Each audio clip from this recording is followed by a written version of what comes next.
Hello and welcome back दोस्तों। कैसे हैं आप सब? ठीक ठाक। तो 15 अगस्त आ रहा है, यानी कि हमारे देश का 74th independence day. And for obvious reasons आज का हमारा टॉपिक है तिरंगा। और हो भी क्यों ना यार, साल में एक दो ही तो ऐसे मौके आते हैं जब हमें इसकी याद आती है। और क्योंकि मौका स्वतंत्रता दिवस का है तो सफ़ेद कुर्ता तो बनता है। तो हेयर आई एम, और ये ब्रांड न्यू हमारा फ्लैग, हमारा तिरंगा अभी पिछले सिग्नल से ही ख़रीदा है मैंने 20 रुपये का। भगवा, सफ़ेद और हरा, हर रंग की अपनी एक अलग पहचान। भगवा पराक्रम और साहस की निशानी, यानी for strength and courage. White for piece and truth, यानी शांति और सच्चाई का प्रतीक। और हरा रंग विकास की निशानी। पर ये यूपी वाला विकास दुबे नहीं है, नहीं, for growth and fertility. School की सोशल साइंस की किताबों में बच्चों को पढ़ाया जाता है ये। गूगल पर आप तिरंगा टाइप कीजिए और पहले ही लिंक पे ये इन्फॉर्मेशन आपके सामने होगी। तो क्या सिर्फ इतनी सी ही कहानी है हमारे तिरंगे की? 3 रंग और एक Ashok Chakra, strength, peace and growth, that's it. मेरी आप सबसे रिक्वेस्ट है, अगर हो सके तो इस वीडियो को अंत तक ज़रूर देखिएगा, क्योंकि अगले 5 मिनट में हम जानेंगे तिरंगे का बेहद दिलचस्प सफ़र और इसके पीछे की पॉलिटिकल एंड डिप्लोमेटिक दास्तां। और कम से कम ये पता तो चले, चाहे साल में 1-2 बार ही सही, लेकिन जिस तिरंगे के सम्मान में हम सीना तान के खड़े हो जाते हैं, उस तिरंगे के पीछे की असली कहानी क्या है। तो आइए शुरू करते हैं।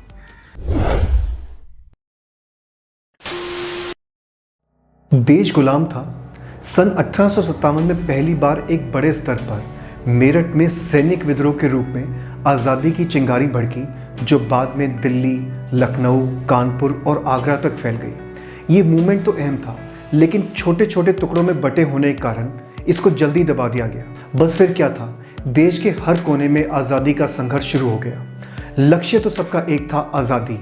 लेकिन पहली बार की तरह इस बार भी ये जो संघर्ष थे अपने अपने इलाकों या कस्बों तक ही सीमित रहे। समय की मांग थी कि इन सब मूवमेंट्स को या इन सब संघर्षों को एक कॉमन धागे में पिरोया जाए, जिसके लिए एक कॉमन सिंबल की ज़रूरत थी, जिसके साथ देश का हर नागरिक कनेक्ट कर सके और इस आज़ादी की लड़ाई में जुड़ सके। सन 1906 में पहली बार कोलकाता के पारसी बागान स्क्वायर में हमारे देश का पहला अनऑफिशियल फ्लैग लहराया गया। और ये फ्लैग हमारे आज के तिरंगे की बजाय कुछ ऐसा दिखता था। ग्रीन स्ट्राइप पे 8 कमल के फूल बने हुए थे, जो उस समय ब्रिटिश इंडिया के 8 मेजर प्रोविंस यानी प्रांतों को दर्शाते थे। बीच में संस्कृत में वंदे मातरम लिखा गया था और नीचे की लाल पट्टी पर आधा चांद और सूरज बना हुआ था। उस समय हमारे देश का राजनीतिक माहौल बहुत तेजी से बदल रहा था, और ऐसे हर बदलाव के साथ हमारे झंडे में भी बदलाव आ रहे थे। महज 1 साल के अंदर, यानी सन 1907 में भीकाजी रुस्तम कामा, जिन्हें हम मैडम कामा के नाम से भी जानते हैं, उन्होंने अपने निर्वासित क्रांतिकारी साथियों के साथ पेरिस में हमारे देश का दूसरा अनऑफिशियल फ्लैग लहराया, जिसे यूरोप के कई हिस्सों में मान्यता भी प्राप्त हुई। ये झंडा हमारे पिछले झंडे से कुछ अलग दिखता था। सबसे ऊपर हरे रंग की जगह अब केसरी रंग आ गया था, और 8 कमल के फूल की बजाय 1 कमल का फूल और 7 सितारे लगे हुए थे, जो कि 7 सेजेस यानी सप्तऋषि को दर्शाते थे। ये पहली बार था जब हमारे झंडे में केसरी रंग शामिल किया गया था। इसके बाद सन 1917 में होम रूल मूवमेंट के दौरान डॉक्टर एनी बसंत और लोकमान्य तिलक ने तीसरा झंडा फहराया, जो कि पिछले दोनों झंडों से बिल्कुल अलग था। हरे और लाल रंग की पतली स्ट्राइप्स के ऊपर सप्तऋषि और हाफ मून विद स्टार था, और अपर लेफ्ट कॉर्नर में ब्रिटिश फ्लैग वाले यूनियन जैक को भी इंट्रोड्यूस किया गया। पर यह फ्लैग होम रूल मूवमेंट के साथ ही खत्म हो गया, और इसमें यूनियन जैक होने की वजह से इसे कई क्रांतिकारियों ने नकार दिया। इसके बाद कई तरह के और भी अनऑफिशियल इंडियन फ्लैग्स फहराए गए, लेकिन किसी को कोई खास मान्यता प्राप्त नहीं हुई।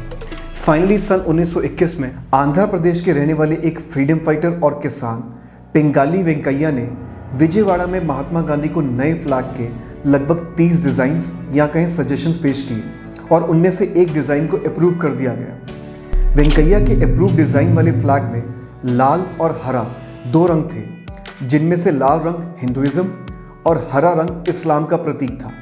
बाद में गांधी जी के सजेशन पे इसमें बाकी बची माइनॉरिटीज़ को रिप्रेजेंट करने के लिए सफ़ेद रंग को शामिल किया गया और साथ ही इसके सेंटर में चरखे को ऐड किया गया, जो कि एक सेल्फ रिलायंट और प्रोग्रेसिव इंडिया को दर्शाता था।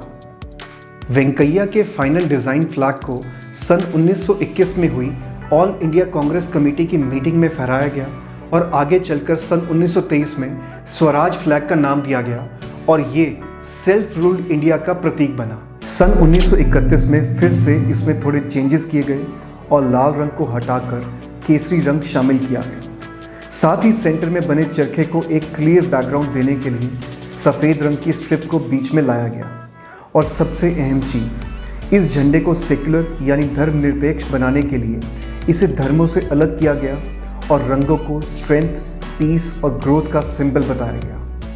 सन 1931 की एक रेजोल्यूशन के तहत इस फ्लैग को हमारे देश का फर्स्ट ऑफिशियल नेशनल फ्लैग घोषित किया गया। इस फ्लैग को हमारे देश के हर तबके, हर क्रांतिकारी की तरफ से एक्सेप्टेंस मिली। फ़र्क सिर्फ इतना था कि जो लोग महात्मा गांधी के विचारों से सहमत थे वो इस तिरंगे को हूबहू फहराते थे और जो लोग महात्मा गांधी के विचारों से मतभेद रखते थे वो बिना चरखे वाले तिरंगे को फहराते थे। जैसे सेकेंड वर्ल्ड वॉर के दौरान नेताजी सुभाष चंद्र बोस भी बिना चरखे वाले तिरंगे को ही फहराया करते थे। फाइनली 22 जुलाई सन 1947 को कॉन्स्टिट्यूंट असेंबली ने स्वराज फ्लैग को इंडिपेंडेंट इंडिया के नेशनल फ्लैग के तौर पर अडॉप्ट किया, लेकिन चरखे को हटाकर अशोका चक्र को as emblem of its flag include किया गया। अशोका चक्र को व्हील ऑफ टाइम भी कहा जाता है और इसके अंदर की 24 सुइयाँ जिंदगी या कहीं जीवन के 24 सिद्धांतों का प्रतीक है और ये दिन के 24 घंटों को भी दर्शाता है। हमारे नेशनल फ्लैग ने 1906 से 1947 तक यानी 41 साल का एक लंबा सफ़र तय किया, जिसमें समय समय पर पॉलिटिकल और डिप्लोमेटिक कारणों से चेंजेस भी लाए गए और अंत में हमारा तिरंगा वजूद में आया। पर 41 साल के इस इतिहास में हमारे झंडे को कई कंट्रोवर्सीज का सामना भी करना पड़ा, जिनमें से सबसे ज़्यादा पॉपुलर थी इसकी डिज़ाइनिंग की कंट्रोवर्सी। एक नाम सामने आया मशहूर आर्टिस्ट मिसेस सुरैया बदरुद्दीन तैयब जी का, हैदराबाद की रहने वाली एक मुस्लिम महिला। ऐसा माना जाता है कि हमारे तिरंगे को बंगाली वेंकैया ने नहीं बल्कि मिसेस तैयब जी ने डिज़ाइन किया था। इस दावे को जब वेरीफाई किया गया तो कई अहम चीज़ें निकलकर सामने आई। एक NGO research of flag foundation of India and India today की एक रिपोर्ट के अनुसार कुछ हिस्टोरियंस का ये मानना है कॉन्स्टिट्यूंट असेंबली ने जो तिरंगे का फाइनल डिज़ाइन अप्रूव किया था वो मिसेस तैयब जी का था और दूसरा 14 अगस्त 1947 को जब हमारा नेशनल फ्लैग प्रेजेंट किया गया तो फ्लैग प्रेजेंटेशन कमेटी में उनका नाम भी शामिल था। पर क्योंकि कॉन्स्टिट्यूंट असेंबली ने खुद कभी बंगाली वेंकैया या मिसेस तैयब जी का जिक्र नहीं किया तो ये इस्टेब्लिश करना काफ़ी मुश्किल है कि हमारे तिरंगे का ओरिजिनल डिज़ाइन किसका था। हमारे तिरंगे को डिज़ाइन जिसने भी किया हो, लेकिन ये भारत के इतिहास में पहली दफ़ा था कि रंगों को ऑफिशियली धर्म और पॉलिटिक्स के साथ जोड़ दिया गया और शायद उस समय के लिए ज़रूरी भी था। हमारे इंडिपेंडेंट इंडिया ने नेशन की डेफिनेशन को डिफाई किया था। हमने कई धर्मों को मिलाकर एक मोज़ैक बनाया और उसे नेशन की शक्ल देने के लिए ज़रूरी था कि हमारे नेशनल फ्लैग में हमारे देश के हर धर्म के लोग अपनी पहचान, अपना अस्तित्व ढूंढ सकें। 1931 में हमारे झंडे को तो सेक्युलर करार कर दिया गया, लेकिन रंगों की राजनीति आज भी बखूबी जारी है। एक रैली में जुटी भीड़ के हाथों में एक से रंग के झंडे या दंगाई भीड़ के माथे पर बंधे एक से रंग के पट्टे उनकी पहचान बता देते हैं। अपने वर्चस्व को जताने के लिए बेजुबान इमारतों को भी एक ही रंग से रंग दिया जाता है। किसी के लिए भगवा रंग गलत है तो कोई हरे रंग को देखकर मुंह फेर लेता है। अब जो भी हो, लेकिन ये दोनों रंग हमारे तिरंगे में शामिल हैं और इसके पीछे के उद्देश्य भी हमें पता है। आप किसी भी धर्म के हों या किसी भी जात के हों, इससे कोई फ़र्क नहीं पड़ता। हमारे तिरंगे पर हम सबका एक समान अधिकार है। ऐसा हम सबके साथ कई बार होता है कि मौजूदा सरकार या सिस्टम की कुनीतियों या गलतियों के कारण हम अपना आवेश खोकर या गुस्से में आकर कभी अपनी मिट्टी का तो कभी अपने तिरंगे का तिरस्कार करते हैं। पर यह तिरंगा हमारे टैक्स पर पल रहे इन नेताओं की जागीर नहीं है, बल्कि आपकी और मेरी जागीर है, जो हमें भगत सिंह, सुखदेव, राजगुरु और हज़ारों ऐसे क्रांतिकारियों से मिली है। मेरे लिए इस तिरंगे का केसरी रंग भगत सिंह और उनके साथियों द्वारा बहाए गए खून का प्रतीक है।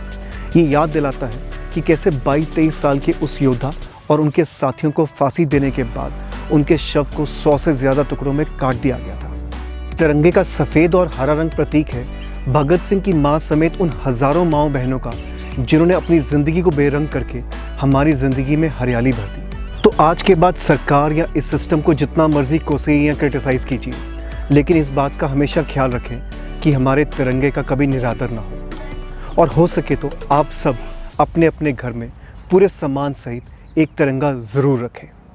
आज की इस वीडियो में बस इतना ही। आप चाहे इस वीडियो को लाइक ना करें, लेकिन अगर आपको हमारा ये वीडियो इन्फॉर्मेटिव लगा, इसे शेयर ज़रूर करें। और साथ ही साथ इस वीडियो को हम कॉपीराइट फ्री कर रहे हैं, so you are free to use it any way you wish to. मैं हूँ IPS कोहली। साडा की पूरी टीम की तरफ से आप सबको हैप्पी इंडिपेंडेंस डे। जय हिंद।